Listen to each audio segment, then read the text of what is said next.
人到晚年，想把财产交给子女，记住这5点，保你后期没烦恼事。钱财这种东西生不带来，死不带走，只有留给活人才具有意义。许多年岁已深的老人逐渐有了将财产留给子女的想法，也因此导致了许多的家庭矛盾。在众多电视频道之中，经常可以看到一些事件是因为家庭财产分配而导致的家庭纠纷，亲人之间大打出手，原本父母的一桩心意却成了亲情决裂的导火索。其实父母的本意并无过错，关键在于其分配的过程中没有充分的考虑以下5点问题。如果将以下5点充分考虑到位，那么不仅分出的财产可以有用武之地，还可以让家庭变得更加和睦。那么这5点都是哪些？1. 充分沟通。其实很多因为财产导致的家庭纠纷，最早的出发点来源于信息的不透明。在大多数家庭中，子女本身并不清楚父母究竟有多少财产，由此有不少子女对此有了过高和过低的判断，最终发现发到手中的钱和心理预期差距较大，最终因此发难。其实之所以有这样的结果，是因为老年人在世期间对于自身财产多寡一直处于一个保密的态度。从个人隐私角度上讲，老人如此合乎情理，但是子女没有安全感。相比较起老人，子女之间爆发矛盾的可能性更加要高。所以在分配财产之前，第一件要做的事是构建子女之间的信任感。在老人决定分配财产的时候，召集全家的子女开展家庭会议，向家中和盘托出自己的财产情况，家人之间坦诚交流。当家人之间的说法都摆到面上进行商谈的时候，便不再会出现那些撕破脸的情况，家人之间更愿意在亲情的氛围之下有进有退，最终达成一个大家都满意的结局。这样的做法还可以帮助子女有效的消除焦虑。2. 设立遗嘱。对于父母手中的遗产分配，应当做到道德为标准，法律为根基，由此在分配遗产之初，必须有一条最根本的基本分配，唯一的选择就是国家法律所约束与规定的遗嘱。老人进入公证处公证之后，自身意愿便会得到法律的保护，由此便可以防止一些别有用心者损害自己其他子女的利益。老人上了年纪之后，身体原因是一大难题，按照现有社会结构来讲，尚无法对老年人提供完全的保障，所以现代老人的抚养大多还是依靠自己家庭中所完成的。如今的许多80后、90后们家中往往有2个子女，由此照顾老人的责任便会平摊到2名子女身上。在日常的生活照料之中，对老人的付出必然不可能2者相等。但是如果按照法律规定，这2人拥有平等的继承权，毫无疑问，这对于照顾父母较多的一方是不公平的。所以老人可以在设立遗嘱之初，将这方面的顾虑考虑进去，也是对付出较多一方子女的特殊照顾。由于遗嘱的特性可以随时更改，当遗嘱设立并告知子女之后，无形中会催生子女照顾自己的动力，这对于老人本身的生活也是一种照顾和保障。网上的众多案例已经指出，并不是所有的子女都能够做到乌鸦反哺，法律约束只能维持基本的付出，真金白银才是这些人做事的动力。补充一点，老人提前设立遗嘱还能够防止老人在去世之前，因为提前分配钱财而导致自己的养老金不足。3. 提前规划。由于老年生活存在的不确定性，亲属子女之间也因为距离和生活条件的原因付出有所不同，所以差异化分配是必须的。但是其中的区别究竟有多少，老人必须做到心中有数。那么如何照顾这个区间呢？大多数人70岁之后陆续进入退休生活，此时整个生命进入最后区间，纯吃老本儿，所以在未知的时间范围之内进行有限的规划是必须的。未来范畴中必然会应对以下难题：首先健康，其次生活保障，最后应急储备。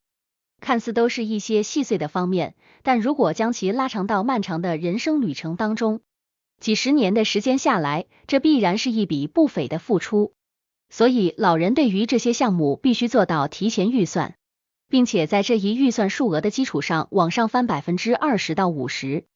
毕竟关乎了基本的衣食住行，马虎不得。至于是否还有剩余部分，剩余部分还有多少，是否进行分配，这都是提前规划之后的事情。4. 掌控全局。老年人们要始终记得一点是，无论给子女剩下多少钱，这些钱本质上都属于父母给予子女生活上的照顾，而并非是子女所应得的。不少老年人或许看到其他家庭的现实情况，而自身又拿不出太多钱，感到羞愧，这种情绪是完全不必要的。因此，而过多的提前分配财产更是不值得提倡的。所以，建议老年人们尽可能捂紧自己的钱袋子。年轻人相对于老年人拥有更加充沛的体力与更加开阔的头脑，日子虽然相对困难，但是未来还有相对较长的时间跨度去增加收入。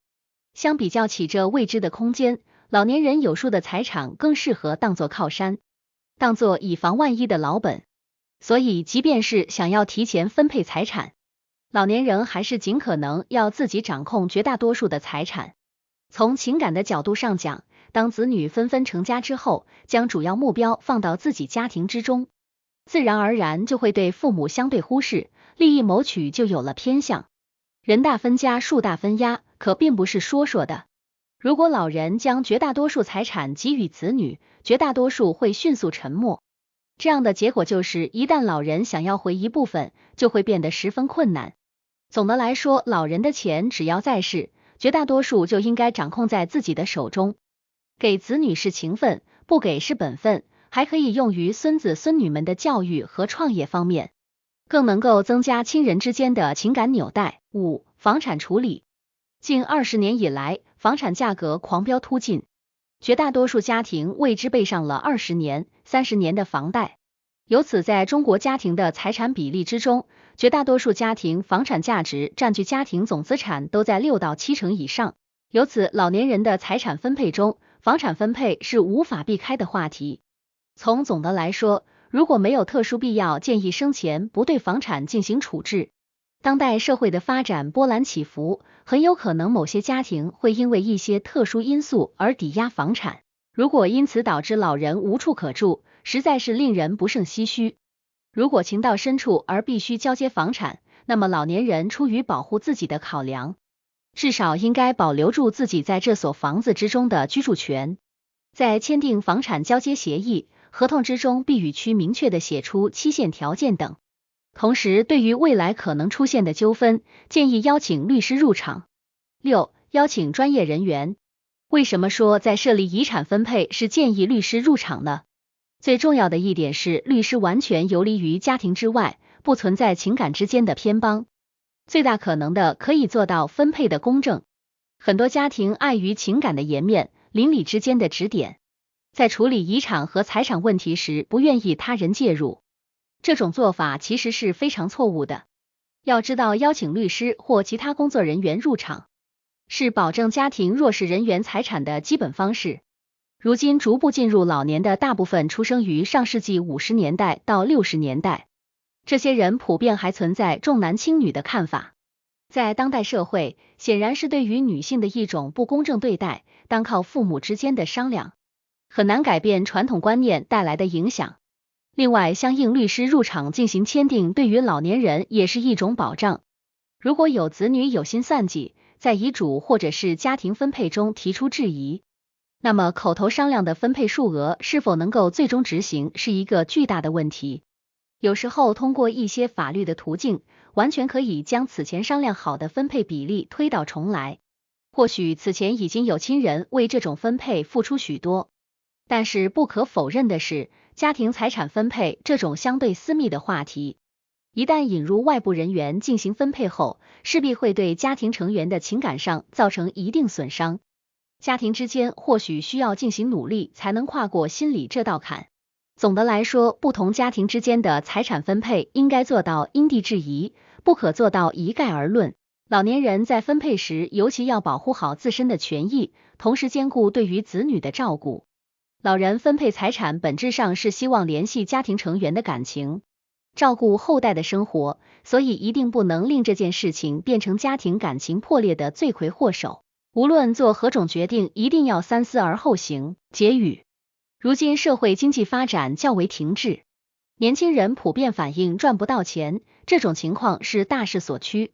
老年人的财产分配有其存在的必要性，但年轻人更要明白的是，老年人并不欠自己，属于他们个人的财产有权利自我支配，无论到手多少，都应该秉持着雷霆雨露俱是天的念头，家和万事兴，希望无论到手多少，每一个家庭都能够和谐快乐的相处下去。